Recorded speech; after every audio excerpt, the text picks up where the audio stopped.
The dust was the first thing that choked the hope out of you. It wasn't the fine yellow powder of a summer road, but a thick gray silt kicked up by hundreds of weary feet, swirling around the bier like a suffocating shroud.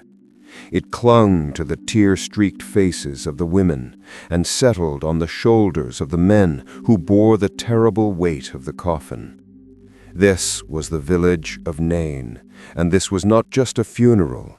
It was the ritual extinction of a life, and perhaps the complete destruction of another. Eunice, the widow, stumbled slightly, leaning on the arm of her sister, but her eyes were fixed straight ahead, vacant and dry. The time for weeping had passed. Now there was only the cold, mechanical process of moving forward into nothingness. She had been a widow for 5 years, losing her husband to a sudden illness that had left her scrambling for survival, clinging desperately to the one remaining star in her sky, her son, Jared. He was 20 years old, strong, with a laugh that could still, on rare occasions, cut through the deep silence of their poverty. Jared was her provider, her protection, her purpose. He was the legal and physical barrier standing between her and utter desolation in a world that had no mercy for women alone. But 3 days ago, the fever had come like a thief in the night, quick and brutal. They had tried everything, the herbs, the prayers, the poultices. But by sunrise this morning, Jared's body was cold, his spirit gone. The men carrying him now, solemn and sweating, were not just bearing wood and linen. They were carrying away her future, her social standing, her identity, and every ounce of light she possessed. When the final clods of earth fell onto his grave outside the city gates, Eunice would cease to be a person of standing and become merely another specter of need, destined to live out her days relying on the unreliable charity of distant relatives or the sparse offerings of the synagogue. She felt the finality of it deep in her marrow, a cold dread that eclipsed even the sharpness of grief. It was more than losing a child. It was the definitive end of her own story. The procession moved slowly, deliberately, a long black snake winding toward the sun-bleached hill where the tombs were cut into the rock. The professional mourners wailed loudly, their cries echoing the ancient customs, but Eunice heard only a flat silence inside her head. Her soul was not weeping, it was inert, petrified by a loss so complete that hope itself seemed a ridiculous, forgotten language.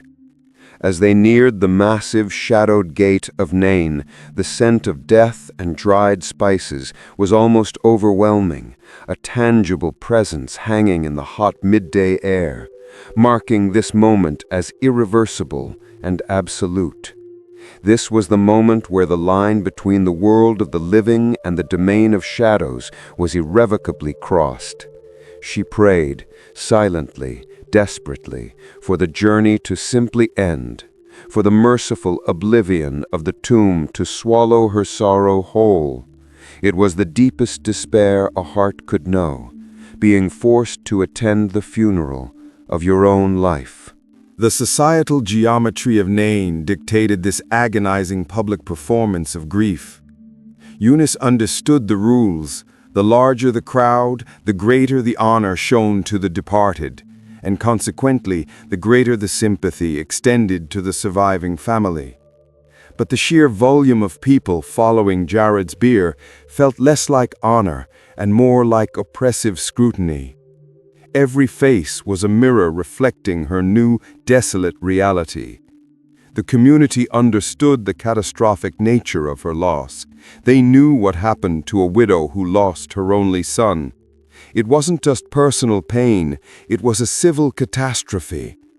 Eunice mentally replayed the last week, searching for a sign, a moment she could have intervened, a prayer she missed. She had worked tirelessly since her husband passed, mending nets and weaving cloth late into the night just to ensure Jared had enough strength for his labor. He had been so proud, coming home each evening, telling her of the honest wages he earned, carrying loads for the merchants who passed through Galilee. That income had been the thin thread securing them to life. Now that thread was cut. The spices that covered Jared's body were costly, bought with the last of their meager savings, a final desperate tribute to dignity. They had chosen the finest linen, though it meant she would have nothing left for herself when the season changed. But she had to honor him. She had to give him a send-off that reflected the love that held her together, even if that love had now become the instrument of her absolute undoing. As the procession wound through the narrow, sun-drenched streets, the sound of the flutes and the rising pitch of the professional women's lamentations created a deafening soundtrack to her internalized quiet horror. Eunice recalled how Jared, just last month, had fixed the loose stone in their small courtyard wall, humming a simple melody. That melody was now silenced forever. His tools, a small collection of woodworking instruments, lay dusty and unused in the corner of their single room, relics of a future that would never unfold. The weight of the beer, she realized, was less than the weight of the silence she would face when she returned to that empty room. She wondered how she would survive the first night, the first meal alone. Where would she look? Who would she speak to? The people around her offered murmured condolences, but their words were hollow echoes against the vast cavern of her despair. They felt pity, yes, but they could not feel the utter vacuum that had opened up beneath her. They could turn back to their lives after the burial. Eunice had nowhere to turn. Her life was ending right here, outside the gates of Nain, beside the dusty road of the dead. The rhythmic chanting of the funeral procession pulled her forward, an irresistible current leading to the precipice. She was numb, a passenger in her own final tragedy, watching the landscape of her existence crumble stone by agonizing stone. The path leading out of the city gates of Nain was notoriously uneven, cut deep by the wheels of carts and the relentless pounding of rain in the wet season. The pallbearers struggled, the heavy wooden frame of the bier threatening to list and tilt with every misplaced step. This physical struggle mirrored the internal turmoil of everyone present, the struggle against the brutal reality of death. The sun beat down, intensifying the already stifling atmosphere, making the air thick with the smell of sweat, grief, and the pungent aroma of funeral spices. Eunice watched the dust motes dance in the harsh sunlight, realizing that soon Jared would be returned to that same dust, indistinguishable from the earth. The whole scene was a testament to human fragility. They were nearing the place where the road intersected with the great northern trade route, a thoroughfare of vitality and commerce. But here, right at the city's threshold, commerce ceased, and only loss remained. The professional mourners, dressed in sackcloth, performed their duties with practiced precision, beating their breasts and rending their garments just enough to satisfy custom, though their deep, guttural cries were undeniably contagious, pulling genuine sobs from the true mourners. The sheer volume of the sound felt like a physical assault, a constant reminder that this terrible thing had happened. Eunice reached up, touching the simple black veil covering her hair. She had purchased it years ago for her husband's funeral, never imagining she would need it again so soon, or for a loss so much more crushing. The men bearing Jared were friends of the family, strong men, but even they walked with lowered heads, feeling the gravity of the situation beyond the mere weight of the body. They knew they were carrying the last vestige of hope away from this woman. The slow pace was torture. Every 100 yards felt like a mile. Eunice found herself counting steps, counting breaths, trying to anchor her mind in trivialities to avoid the overwhelming tidal wave of realization. She focused on the shadows cast by the large stones flanking the roadway, shadows that seemed deep and cold, beckoning them toward the inevitable. The townspeople who had joined the procession out of duty or genuine affection for the family began to thin slightly as they moved past the last visible buildings. Only the truly committed mourners, the immediate relatives, close neighbors, and those bound by tradition, continued the final desolate march toward the burial site. Eunice gripped her sister's hand tighter, her knuckles white. She had to stay strong for these final moments. She had to watch the final rites, whisper the final farewell, and then, somehow, find a way to navigate the immense, terrifying emptiness that would follow. The road twisted slightly just outside the main gate, and as they rounded the corner, the entire procession ground to a sudden, jarring halt. Not because of a stumble, not because of exhaustion, but because the road ahead was suddenly, inexplicably, packed with people. The sight that greeted them was a profound, jarring contrast to the silence and solemnity of their morning march. Rounding the narrow bend just outside Nain's gate, the funeral procession collided head-on with a vibrant, noisy, bustling wave of life. Coming toward them, heading directly into the town, was a massive crowd, not a gathering of solemn neighbors, but a spontaneous, energetic multitude surrounding a central figure. This second crowd was full of movement, conversation, and an almost palpable electricity of expectation. They were travelers, disciples, and seekers, having walked a long distance, their faces tanned by the Galilean sun, their eyes alight with purpose. At the center of this human torrent walked the Nazarene, Jesus. His reputation preceded him like a whirlwind. Tales of his teaching in Capernaum and the recent breathtaking healing of a centurion servant in the distance had already reached the ears of Nain. But the funeral procession had been too wrapped up in its own profound tragedy to heed the rumors of a new prophet. Now, two opposing forces of human experience met exactly at the bottleneck of the city gate. Death marching out, life attempting to come in. The collision was not violent, but immediate and absolute. The pallbearers, caught off guard by the sheer density of the approaching crowd, stumbled to a stop, the bier rocking slightly.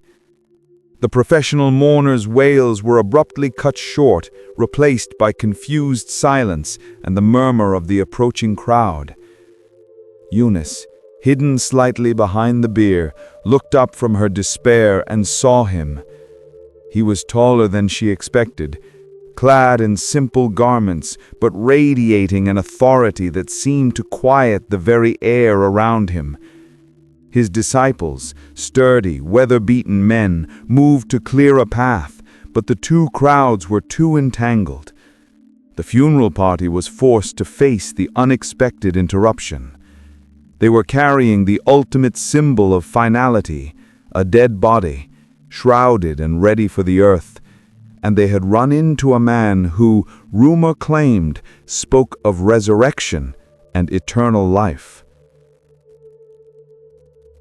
The disciples, seeing the bier and the sheer volume of mourners, immediately lowered their voices, recognizing the gravity of the situation, the deep respect owed to the dead. They stepped back, their expressions shifting from anticipation to reverence, allowing the passage of sorrow. The momentum of Jesus' journey paused, halted by the irresistible weight of human loss. For a brief, suspended moment, the entire world seemed to hold its breath at the intersection of life and death, vibrant hope and absolute despair, just outside the dusty gates of Nain. The Nazarene stood perfectly still, his eyes sweeping over the multitude of grieving faces, until they settled, unswervingly, on the epicenter of the sorrow, Eunice. The moment Jesus' gaze found Eunice was not invasive, but arresting. It felt like the first moment she had truly been seen since her son's fever began. All the noise, the dust, the confusion of the colliding crowds faded into a distant hum. His eyes held not curiosity, but an immediate, penetrating understanding of her complete ruin. It was the look of someone who saw not just a grieving mother, but the entire, desolate trajectory of her life from that moment forward. The empty stomach, the cold bed, the scorn of the community, the struggle for a single coin. Eunice did not speak. She could not. Her throat was constricted by days of stifled grief. But Jesus saw the true, profound devastation reflected in her dry, wide eyes. The Greek word used to describe his reaction in that moment is splanchnizomai. It means more than mere pity. It is a visceral, gut-wrenching compassion, a feeling so deep it physically tears at the inner self. It is the spontaneous, divine recognition of suffering that demands immediate intervention. He didn't wait for her to approach, didn't wait for a request, didn't wait for a formal introduction. He didn't ask for her faith or her history. He simply saw the absolute, definitive end of her hope, and he was moved to act. He stepped forward, moving past his own disciples, past the confused pallbearers, directly into the heavy atmosphere of death. The crowd around him fell silent, mesmerized by the quiet intensity of his movement. When he finally spoke, his voice was gentle, yet it carried an authority that resonated deeper than the professional wails of the mourners. He spoke 2 words, directed solely at Eunice, cutting through the centuries of tradition and despair. Do not weep. The words were an invitation to hope, yet they sounded utterly unbelievable in that setting. How could she not weep? Weeping was all she had left. It was the only acceptable response to having your entire world dismantled. The crowd exchanged bewildered glances. To tell a mother at the funeral of her only son not to weep was either profound arrogance or impossible power. Eunice felt a flicker of confusion, a spike of irritation that quickly dissolved back into numbness. She wanted to tell him that weeping was a luxury she couldn't afford. She was too far gone for tears. But before she could formulate a response, Jesus moved past her and reached out. His hand, warm and alive, settled gently upon the side of the bier. This act was startling, provocative, and deeply symbolic.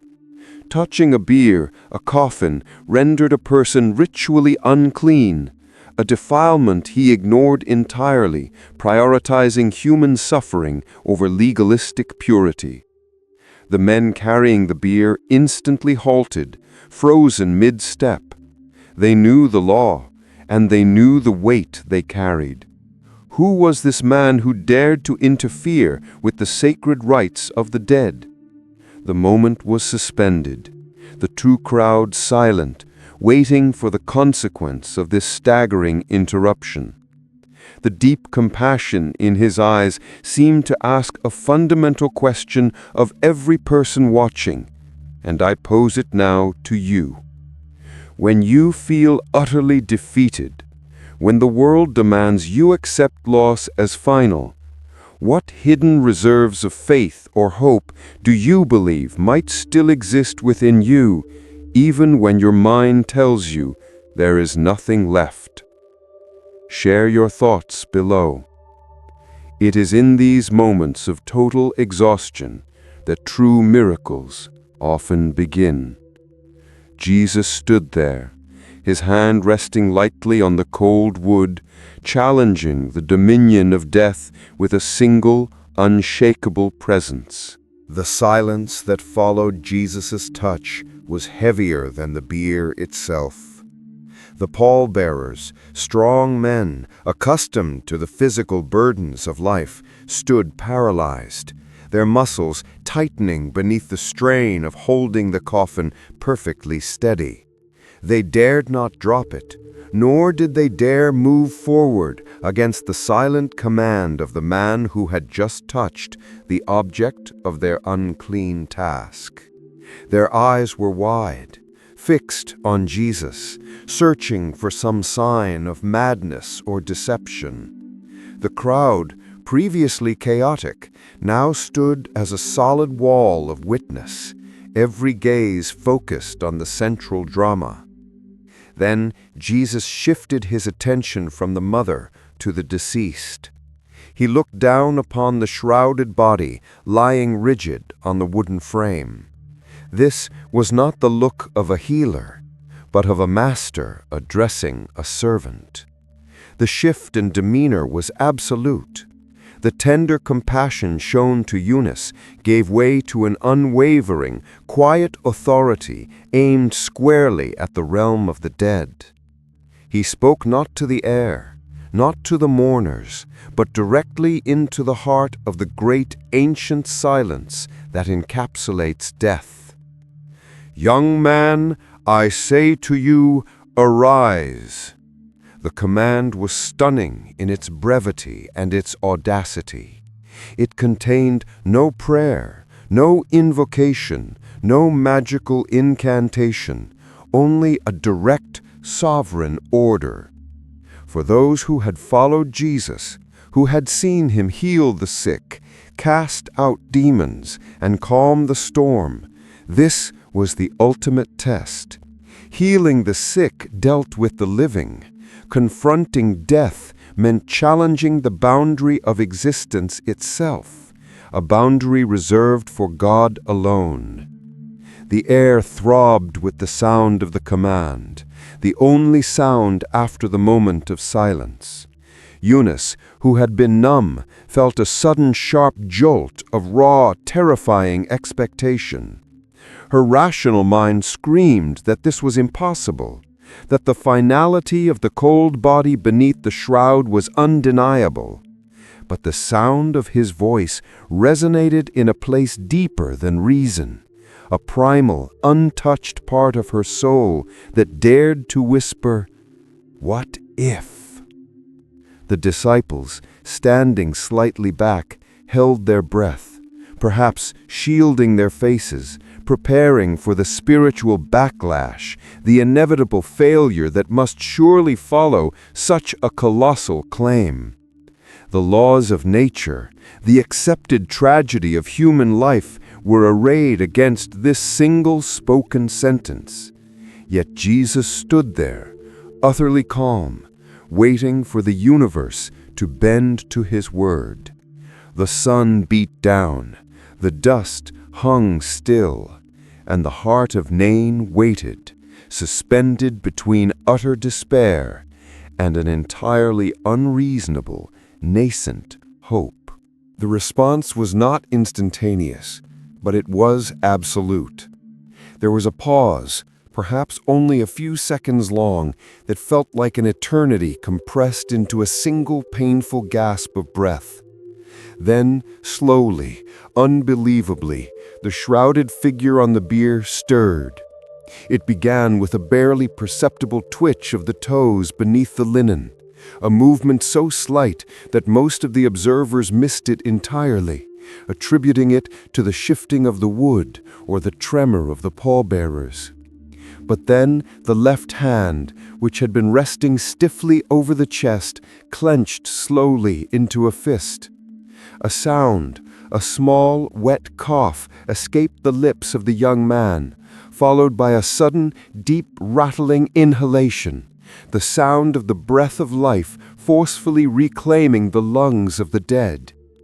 Jared's eyelids fluttered, heavy and confused, before snapping open. His eyes, though unfocused and shadowed by the recent ordeal, were undeniably alive. The silence of the crowd was instantly shattered, replaced by an overwhelming noise that was neither a cheer nor a cry of grief, but a unified, collective gasp of utter, disbelieving terror and awe. The pallbearers, who had been rooted in place by Jesus' command, suddenly felt the weight on the bier shift dynamically, changing from the inert heaviness of a corpse to the active, mobile weight of a living man trying to sit up.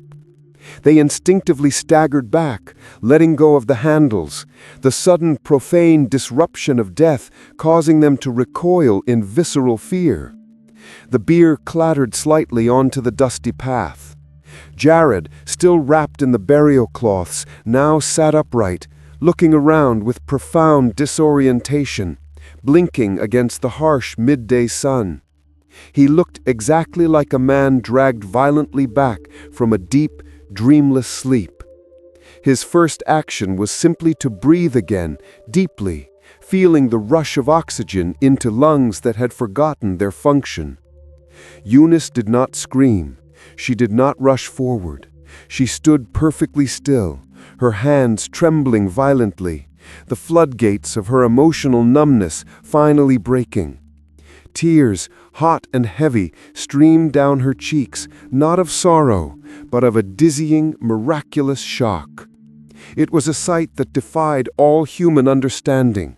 The finality of death had been unwritten by a single word. The young man moved his head, noticing the thousands of staring faces, the professional mourners who were now running away in fright. And then he saw the man who had ordered him back. He saw Jesus. And finally, his eyes found his mother. He began to struggle with the linen bindings, trying to free his arms. He was alive, fully and completely, pulled back from the darkness and deposited awkwardly back into the blazing light of the mortal world. Jared's struggle with the tight linen wrapping the bier was his first clumsy movement back into life. His confusion was evident. The last thing he remembered was the agonizing fever, the darkness descending, and now he was sitting up, staring at the sun, surrounded by the remnants of his own funeral. The first words he uttered were simple, mundane, and entirely human, breaking the spell of the divine encounter. "Mother, what are all these people doing?" His voice, though weak and scratchy, was unmistakable. The voice of her son, a voice that moments ago had been silent forever. Jesus did not leave the scene. He did not rush to claim credit or bask in the astonishment of the crowd. His focus remained entirely on the young man and the woman. Moving with great gentleness, Jesus stepped forward again, and with deliberate care began to help Jared untangle himself from the burial cloths. It was a practical, intimate act that underscored the profoundly personal nature of this miracle. This was not a spectacle for the masses. It was the restoration of a family. Once Jared was free and blinking, Jesus performed the final, most tender act of the entire encounter. He took the resurrected son by the arm, steadying him on the dusty ground, and turned him toward Eunice. Then, looking at the overwhelmed, weeping mother, he simply said, "Here is your son." The handing over of Jared was the emotional climax. It was the moment of complete reversal. Eunice finally broke free from the shock, rushing forward and collapsing onto Jared, holding him with a fierce, absolute grip that spoke volumes of her agonizing fear of ever letting him go again. She checked his face, his breathing, the warmth of his skin, confirming the impossible reality. The crowd watched this reunion in stunned, fearful silence. They had seen a miracle of healing before, but this was the reversal of death, the ultimate defeat of the great enemy. The significance was staggering. The moment the mother and son embraced, the terror began to subside, giving way to a profound collective awe. The onlookers were no longer just observers. They were witnesses to an event that rewrote the very rules of the universe they inhabited. Murmurs began to ripple through the assembly, growing quickly into shouted declarations. "A great prophet has arisen among us," some cried. Others whispered, their voices filled with spiritual dread. "God has visited his people." The news did not travel, it exploded. The immense crowd that had followed Jesus, combined with the large funeral party, ensured that this story, the story of the widow of Nain's son, would instantly become the foundational testimony of Jesus' ministry throughout Judea and the surrounding regions.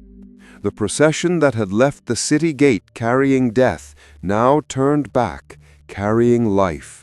A triumphant, impossible, and utterly joyous procession marching home. The return journey into Nain was a chaotic, spontaneous explosion of joy that contrasted violently with the measured sorrow of the journey out. Eunice and Jared did not walk. They were swept along by a jubilant tide of people, their earlier silence replaced by shouts of praise and bewildered excitement. Jared, though weak, clung tightly to his mother, finding his footing both physically and psychologically in the unbelievable new reality. The townspeople who had abandoned the funeral procession earlier now rushed back to the gate, having heard the impossible rumors echoing back from the hills. They saw with their own eyes the young man who had been dead, now walking and talking, his burial cloths discarded near the place of his resurrection.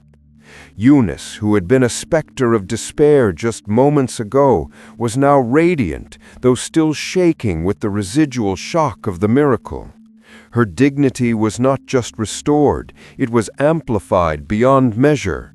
She was no longer the destitute widow facing oblivion. She was the woman touched by divine compassion, the central figure in a story that would be told for generations. The economic and social ruin she had faced was instantly reversed. Her son was not just alive, he was a living, breathing testament to a power previously unimaginable. He was her future, returned from the grave. This miracle was unique, one of the 3 times Jesus is recorded raising the dead, and the only time he initiated the act without being asked, driven purely by unsolicited, profound compassion for the grieving. The implications were theological thunderbolts. It demonstrated that Jesus' power was not limited to alleviating suffering, but extended to conquering the final consequence of sin itself. It confirmed to the thousands who witnessed it that the prophecies of the Messiah were not just being fulfilled, but were being surpassed. The fame of Jesus, already significant, swelled to immense proportions, spreading like wildfire through the market towns and villages surrounding Galilee. The people in Nain knew they had experienced something sacred, something defining, something that changed the very character of their small community forever. The memory of the event, the clash of the 2 crowds, the sound of the single command, the sight of the boy sitting up, would become the defining narrative of their lives. Eunice led Jared back to their small home, the empty room suddenly filled with the overwhelming presence of life and potential. The unused tools in the corner now beckoned with the promise of tomorrow. She looked at her son, not just seeing him, but seeing the miracle contained within him, and realized that her despair had not merely been alleviated, it had utterly vanquished, leaving no room for doubt or fear. The profound depth of the miracle extended far beyond the biological restoration of a single young man. What Jesus did outside the gate of Nain was an intervention against complete existential ruin. Eunice's story was a parable of every human being who has ever felt utterly stripped bare by loss. The kind of loss where not only the beloved is gone, but the very infrastructure of one's life collapses around them. Think of the modern equivalent. The person who loses their job and their purpose in the same week. The one facing a terminal diagnosis while simultaneously realizing their savings are depleted. The soul who has endured endless cycles of betrayal until they feel utterly, irreparably broken. Dead inside, as the title suggests. Eunice was not just facing death, she was facing a permanent, crushing darkness without recourse. Her procession was the human condition marching toward a predetermined, bleak conclusion. And Jesus, moved by a compassion so radical it violated the laws of both man and nature, intercepted that conclusion. He did not offer condolences, he offered reversal. He did not preach a sermon, he delivered a life.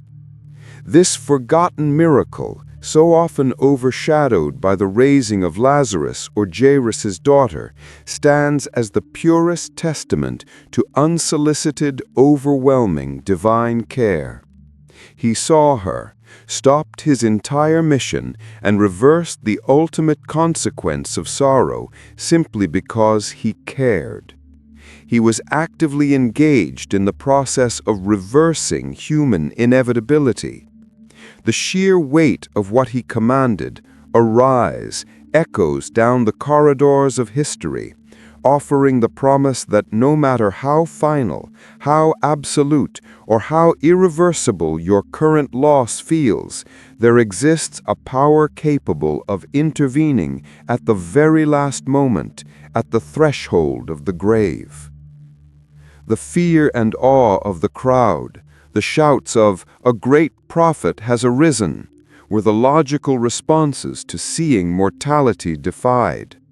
But for Eunice, it was intensely personal, a silent communication, "I see your despair, and I will not permit it."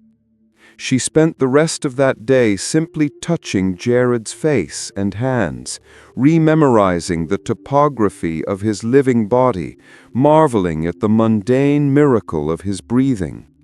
The joy was quiet now, deep and sustaining, unlike the loud, frantic despair of the morning. They shared a simple meal, a meal that, hours ago, she thought she would eat alone, shrouded in silence. Now they ate together, the taste of simple bread and wine saturated with the flavor of unimaginable grace. The shadow of the tomb had lifted, replaced by the brilliant, undeniable light of a second chance, a life rebuilt on the solid foundation of divine intervention. It was a healing not of the body, but of the entire fabric of existence, demonstrating that even when our funeral procession is underway, hope retains the sovereign right to interrupt the march toward oblivion, demanding a new beginning. They had been given more than life. They had been given a parable of infinite compassion for the utterly defeated heart.